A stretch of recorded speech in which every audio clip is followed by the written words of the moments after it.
Fantasy football junkies, you are tuned in to the #1 source for fantasy prognostication. It's Testosterone Fantasy Sports with your hosts, Jeff and Jesse. So listen up. Here's your chance to gain the edge over the competition and dominate your fantasy football league. Every week we break down all of the matchups and tell you who to play as well as who should ride the pine. This is the joint that every fantasy junkie needs, so check it out! Welcome everybody to Testosterone Sports. I'm your host Jeff. This is the week 17 episode of Testosterone coming at you loud and clear. I'd like to thank my very special guest, radio talk show host extraordinaire, Eric Nelson. Eric, thanks so much for being here today. Jeff, great to be here. Happy New Year, and we'll try to bring the Vikings a W on Sunday. How about that? Yeah, that's right. I'll tell you, it was a real tough loss for us on Sunday night against the Redskins. They came in, they showed us really what it takes to have the fire that you need to have to make it into the playoffs, and they pretty much shut us down. I know our rushing game really struggled to get going in that game, so a little bit sad. We didn't get what we wanted for Christmas here in the land of the purple, but we are Purple fans no matter what, and we're going to stay with our Purple pride, whether it's March or February or whether we lost, and there's a good chance we don't go to the playoffs. But Eric, again, thanks for being here, and why don't you give me your initial instincts on the game against the Redskins, and what does that mean for our team here now as we go to Denver? Well, I don't think there's any doubt it was an opportunity squandered. I mean, the Vikings, when the Saints lost to the Eagles earlier in the day, knew that if they beat the Redskins, they were in. So you would figure that would be enough motivation to play a much better game than they did. I was disappointed in their effort, and it was snowing all day. I did my radio show downtown on WCCO before the game, and I'm thinking, we may see some no-shows. The roads are dicey. It's going to be tough to get downtown. They declared a snow emergency. When I walked into the dome, saw the crowd, there were very few empty blue seats. I said, you know what? The Purple Nation has shown up. They've battled the elements to get inside. They're going to be loud tonight. They're going to support their Vikings. But guess what? Washington took that crowd out of the game very surgically. It was 2-0. It was 9-0. It was 16-0. Before you know it, it's 25-0. And the Vikings had some cosmetic points. But it was game, set, match once it went to 25. Yeah, you're not kidding, and I'll tell you, something we discussed a little bit before this episode aired is our team really isn't designed to come back from a deficit. You know, we've got the best rushing game in the NFL, averaging 164 yards per game, yet averaging only 172 yards per game through the pass. We're just not built to come back. Have you ever seen more of an unbalanced team this season in the NFL? No, not off the top of my head, Jeff. I mean, that's a great point. The Vikings so dominant on the ground, although the last 3 weeks they've been shut down a bit. Everybody's putting, almost 11 guys in the box and daring Minnesota to go to the air. Yeah, it's a one-dimensional Viking offense, and that's something that even if the Vikings get to the playoffs this year, next season they need to address that, because you can't be that top-heavy in one category and that deficient in another. If they're able to bridge that gap and even get to the middle of the league in passing and stay strong as a running team, I think the Vikings could be a 10, 11, maybe a 12-win team. Yeah, you're right. And as we try to get over this big lumps in our throats over that loss and the potential missing of the playoffs that I really didn't expect to have happen, but in your mind, Eric, what do you think we can do in the offseason to right the ship here? Well, the Vikings have a lot of cap money. They have money to spend. I think it's pretty obvious what they need. They need more playmakers. They need a couple of receivers.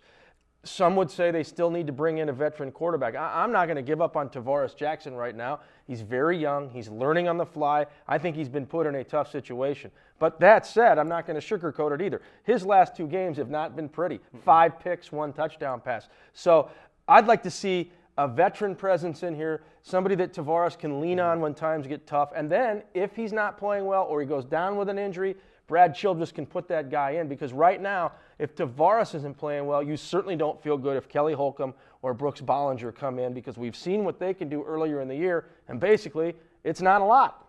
Yeah, I know you're around the team a good bit. Do you feel like the ownership is going to be comfortable with Brad Childress continuing to go forward here? I think so. At this point, at a minimum, he's going to be 8-8, and if they win this Sunday in Denver, he'll go to 9-7.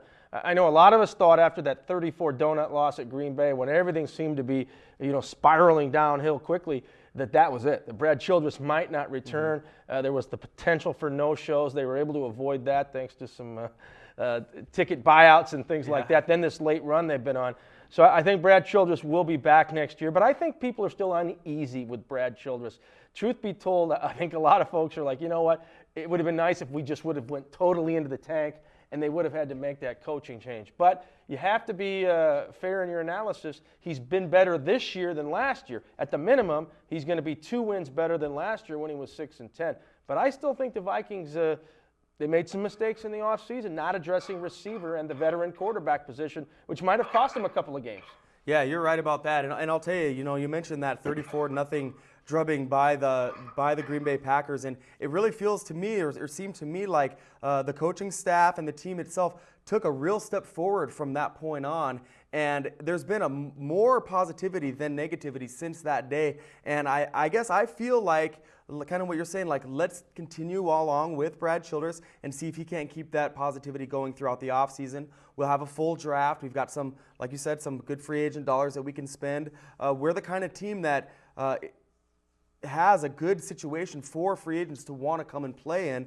And if we can get a couple of guys, an Andre Johnson kind of guy from Houston, maybe a Bernard Berrien wide receiver from the Chicago Bears to come here, give Tavares some more of those targets, and so we have more weapons than only Adrian or Chester Taylor in the backfield. I think that things could really pick up, and we could continue to build on some of the steps that we've made this year. Yeah, and there's a lot of ways to get better in today's NFL. Jeff, first of all, you try to develop what you have. Sidney Rice, I like his potential. Andre Allison, we've seen some good things out of him. You can also go down the free agent road, and you can buy players basically, and then you can draft them. I think when you're trying to get free agents to come to Minnesota, it's like recruiting them now to come play for the Vikings, the University of the Vikings, if you will. When you have an incredible talent, a nugget, a gem like Adrian Peterson, he's going to be a recruiting tool, because you can look a receiver or a quarterback or whatever you want in the eye and say, you want to come be part of Adrian Peterson's offense? Because if this guy's running like he's been running, receivers are going to get better. They're going to be able to get more open because you're going to have more guys in the box. So I think Adrian Peterson will factor into the Vikings getting some marquee guys up here if they pursue them. Yeah. I agree 100% with you, Eric. I really feel like a premier-type wide receiver would open up a lot for Adrian. And then likewise, Adrian and the play-action pass would open up a lot for that premier-type wide receiver. And when you have a balanced attack like that, it makes it so much easier to get ahead and stay ahead when the game begins, but also to come back from a deficit when a team has a game plan that involves jumping up ahead of you at the very beginning, kind of like what we saw against the Redskins. So it's been a tough week for us. I know we had so much positivity going into the Sunday Nighter. Now we're all sad, but the hope isn't all gone, although we are going to need some help. So what we're going to do now is we're going to break down the Minnesota at Denver game. I really feel like because Denver is 30th against the rush, I think our offense is going to get off on the ground. Well, this is certainly a winnable game for the Minnesota Vikings. If you take a look at the NFC North versus the Denver Broncos this year, Green Bay won out there on a Monday night in overtime when Brett Favre had the deep ball to win it. Detroit absolutely annihilated Denver in Detroit, and Denver lost in Chicago on the day when Devin Hester went off. So the Broncos are 0-3 against the NFC North. Minnesota, I think, is the better football team. Will it translate on the field? Who knows? Denver's not used to being where they are now. No. Broncos are 6-9. Yeah. Mike Shanahan, he's doing a slow burn because this guy's won 2 Super Bowls. They're usually a playoff team. The fans in Denver are passionate. They remind me of Green Bay Packer fans or Washington Redskin fans or Pittsburgh Steeler fans. They live and breathe Bronco football. Bronco football out there is more popular for some people than skiing in Vail. Crazy. It's a huge deal, Jeff. So they're angry. It's a 6-9 Bronco team. You don't want to. 7-9 sounds a little better than 6-10, if you know where I'm going here. So we'll see how much pride the Broncos have. That said, they're not a very good football team. Jay Cutler has had the same kind of struggles Tavares Jackson yes. has had. So I think the Vikings are going to be able to bring it on defense and hopefully get a lead. And if they get a lead, Denver might just mail it in because they might be thinking about the offseason then. Considering the fact that our team is an indoor team and the elevation being what it is in Denver, do you think that's going to play into this game at all with the cold weather there for us? Well, it's football with an altitude. I know you're Yeah. from the mountains of Idaho, and I've been out to Colorado many times. It is a bit of an adjustment factor. I think the Broncos, they like to play that up. They like to let the visiting team know that when they take the field, you're 5,200 feet above sea level. It gets in your mind, we might have thin air here to deal with. But really, these are peak athletes, conditioned guys. It shouldn't be a huge factor. Yeah. I don't know what kind of weather we're going to see. I know the other day in Denver it was like 28 degrees for a high. They were talking snow. So certainly it could be a situation like we've had here in Minnesota. But the Vikings can't worry about that. I mean, there's still a chance. I think, Jeff, a pretty good chance they get in. Take care of business against the Broncos, and then just hope that Dallas can beat Washington. And that's certainly not an impossible thing. That could happen, even though Washington needs it much more than the Cowboys. Yeah, well, we know you're an excellent radio mind and everything because you segued beautifully into the next game. This game definitely affects the Vikings' hopes for the playoffs. Dallas going to Washington. Dallas losing Terrell Owens over this past week. What do you think might shake down here in this game? Is Dallas going to play all their guys in your mind? I know Washington's going to be very, very hungry, but this is still a divisional game. These two teams don't like each other very much. Give me your thoughts on how this game goes. Well, first and foremost, what the Dallas Cowboys owe is to be true to themselves and get themselves ready for the playoffs the best way they think, Wade Phillips thinks they need to do it. They want to beat Washington. They hate Washington. It's an arch rival. But I think what you're going to see is it might be treated like a preseason game where you might see a couple of series, maybe one half for guys like Tony Romo and Marion Barber and Creighton and Witten and the rest of the guys defensively and offensively. Remember, though, the one thing you don't want to do is get rusty. Dallas has 2 weeks off until their first playoff game. So that's the tricky part for Wade Phillips. Forget about T.O. You won't see him. Right. That'd be a dumb risk. Tony Romo's had the bum thumb.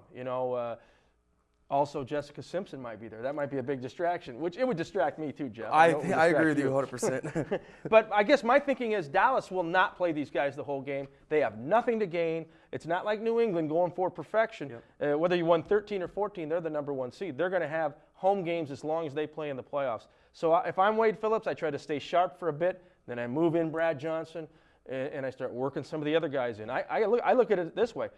Try to get my 2 and 3 guys on the depth chart some work because we might need them in the playoffs. Yeah, you're not kidding about that. So if someone is going to say, Eric, you need to pick a winner in this game, do you go with Washington here, you think? I do. If I'm forced to make a choice, I pick Washington. Look, Washington's in the same spot now Minnesota was last week. Win and you're in. You control your own destiny. And the beauty of the NFL is, and these guys are master marketers, another bold stroke on the NFL's part. This Washington-Dallas game was initially a noon Central kickoff. Vikings were 3:15. Well, once the NFL saw the way the parameters of this final week were going to play out, they shifted that game to 3:15 Central as well. So instead of having Washington maybe winning in a noon game and the Viking-Denver game being meaningless, they've now guaranteed interest in both games. It's a simultaneous thing. When we're watching that Viking game, they're going to constantly be showing the Redskins score. And at FedEx Field, they're going to have some sort of hookup to Denver. So that's going to be some good theater for the NFL. Yeah, it'll make it a lot of fun to watch as everything goes. I'm a little bit nervous. I'm going to be watching, sitting on pins and needles. Of course, I'm really a Dallas Cowboy fan this weekend. They've got the number 2 offense in the NFL. However, without Terrell Owens, I just don't think that Patrick Creighton and Jason Witten are going to be able to open things up enough, and I'm really concerned that Washington might bring home the victory. The other game that affects our ability to make the playoffs, New Orleans going to Chicago. All of a sudden, we're all Bears fans around here. And if all 3 teams lose, am I right? New Orleans makes the playoffs? New Orleans wins on the tiebreaker because you throw out head-to-head, you go on conference record, and the Saints would have the better conference record than Minnesota and Washington. So the Saints, and the Saints play early. They're in that noon slot Central time. So if they take care of business and beat the Bears, and that's not a guarantee, but if they do, then they can sit back and become the world's biggest Cowboys and Broncos fans. Yeah, you're right about that. Well, I actually am not as worried about New Orleans here just because I think that Chicago is really playing prideful football right now. And we saw in last week's game the wind conditions and everything really took Brett Favre out of the game. I've never seen that guy play an NFL game where he looked uncomfortable and miserable. He's always slinging the ball out there and smiling, you know, even if he threw an interception. So he really looked unhappy and uncomfortable, and I think that the New Orleans Saints, coming from a warm weather area and playing in a dome, they're really going to be like a fish out of water in that game. Well, one thing, Jeff, about weather, and I've learned that since I moved to Minnesota, and even playing in some outdoor flag football leagues in the winter. Not that doesn't equate to the NFL, but what I'm saying is, it's all about the wind. Yeah. You know, you can handle 20 degrees with no wind. That's not that bad if you layer up. But when the wind's blowing, and especially in cold weather, you don't know what's going to happen. And the ball's sailing around and flying around. And you're right, Brett Favre was just off his game, and the Bears capitalized. So the conditions in Chicago Sunday, you got to believe it's going to be below freezing. And I don't know what kind of wind gusts they're going to have at Soldier Field. But the other thing for the Saints is this is a rematch of the NFC Championship game when they got throttled, you know, by the Bears last season. So I guess there's motivation for New Orleans at least to go in there and slap the Bears around. I think the Saints are the better team, but give the Bears credit. They rose up and played a pretty good game last week. Yeah, they really have kind of turned things around here the last couple of weeks. They don't want to be looked at as a slouch team. You know, this is the team that did make it to the Super Bowl last season. But a couple of excellent points, and that's why we've got you here, Eric. We'd like to thank you again for joining us. Right now, we're going to head to a break, and we will be right back after these short messages. Stay tuned. You're locked and loaded to Testosterone Sports. What's up, fantasy football junkies? It's Jesse talking to you about my favorite fantasy football website on the web. That's testosteronesports.com. Of course, it's my favorite because it's the website that goes hand in hand with this show that we love to do. The website, also a labor of love. But you're probably saying, Jesse, what's in it for me? Well, what's in it for you is total league domination. The reason you've got to check out testosteronesports.com is we break down all of the matchups on a weekly basis. We have a bench start article that comes out every single week. Right after the show, we host a fat chat where you can come online with us, ask us your matchup related questions. We'll tell you who we think you should play and who we think you should stick on your fantasy bench. It's all about dominating your fantasy football league. And the best part is all of the content is updated daily and it's all completely free. Yes, that's right. You don't have to pay $49.95 to find out if your player practiced on Friday. I do up-to-date player profiling for all of the different players that are pertinent to your fantasy information, so you don't have to worry about going through a bunch of information that doesn't matter to you. All the players that we profile on our website, testosteronesports.com, are all fantasy relevant guys. So get on there, online, check it out, testosteronesports.com. There's games that you can play on there. It's just there's a plethora of things on there for the fantasy football junkies, and it's free, free, free, free, free. I know everybody loves free things. My favorite thing in this life is free beer, but next to free beer, it's free fantasy football. So get online, check it out, testosteronesports.com to help you dominate your fantasy football league.